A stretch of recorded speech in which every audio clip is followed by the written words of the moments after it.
তৃতীয় supplementary list প্রকাশিত। 3টি অতিরিক্ত তালিকায় 24,10,000 নাম প্রকাশ। প্রথম দুটি সাপ্লি লিস্টে 22 লক্ষের নাম প্রকাশ। তৃতীয় তালিকায় 2,10,000 নাম। এখনো পর্যন্ত 37 লাখ বিবেচনাধীন নামের নিষ্পত্তি। 3টি তালিকা মিলিয়ে প্রায় 15 লক্ষ নাম বাদ পড়েছে বলে কমিশন সূত্রের খবর।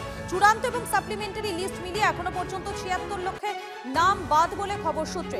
এবার থেকে প্রত্যেক দিন তালিকা প্রকাশ করবে কমিশন। ভোটের আগেই যাতে সব নামের নিষ্পত্তি হয় সে কারণেই পরপর লিস্ট প্রকাশ করছে কমিশন।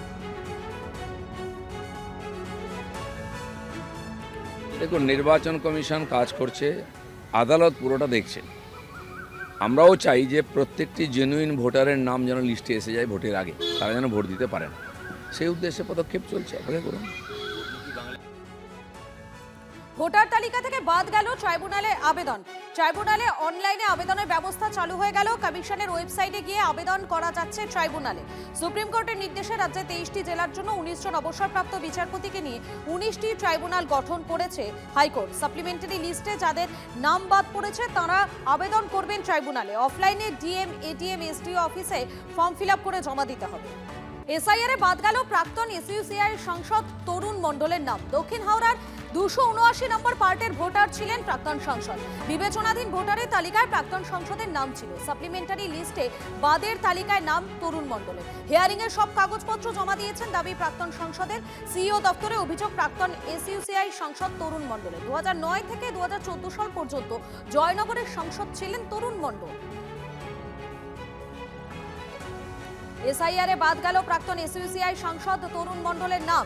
দক্ষিণ হাওড়া 279 নম্বর পার্টের ভোটার ছিলেন প্রাক্তন সাংসদ। বিবেচনাধীন ভোটারের তালিকায় প্রাক্তন সাংসদের নাম ছিল। সাপ্লিমেন্টারি লিস্টে বাদের তালিকায় নাম তরুণ মণ্ডলের। হিয়ারিং এর সব কাগজপত্র জমা দিয়েছেন দাবি প্রাক্তন সাংসদের।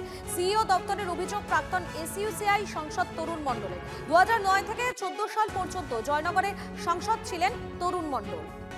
সরকারি চাকুরি থেকে পুলিশ কর্মীদের নাম বাদ পড়েছে। মানুষের ভোগান্তি সহ্যের সীমা ছাড়িয়ে যাচ্ছে। যারা সুরক্ষা দিচ্ছে তাদের নাম বাদ কিভাবে? বিজেপিকে সন্তুষ্ট করতেই কি পদক্ষেপ? প্রশ্ন ফিরাদে। এই আমার সিকিউরিটি আজ গ্রাম থেকে ফিরে এসছে। শুধু এর নয়, এরকম অনেক যারা গভর্নমেন্ট সার্ভিস করে, যারা পুলিশে চাকরি করে, তাদের প্রচুর নাম বাদ হয়েছে। একটা ফার্স মিথ্যাচারের ওপরে বিজেপি পার্টি এবং সেন্ট্রাল গভর্নমেন্ট এমন কাজ করছেন যেখানে মানুষকে হ্যারাসমেন্টের সীমায় চলে যাচ্ছে। ভারতের নাগরিক হিসেবে এরা ফোর্সে চাকরি পেয়েছে। সেই চাকরিটা ফোর্সে চাকরি পেয়েছে, ভারতের ইন্টারনাল সিকিউরিটির জন্য এরা কাজ করছে। অথচ লাইন ধরে এদের বাদ দিয়ে দেওয়া হচ্ছে, সাধারণ মানুষকে বাদ দিয়ে দেওয়া হচ্ছে, ভারতীয়দের বাদ দিয়ে দেওয়া হচ্ছে, শুধু ওদের ইগো স্যাটিসফাই করার জন্য, যে ঘুষপেটিয়া ঘুষপেটিয়া ঘুষপেটিয়া, ওদের ইগো স্যাটিসফাই করার জন্য, যেটা ভুল।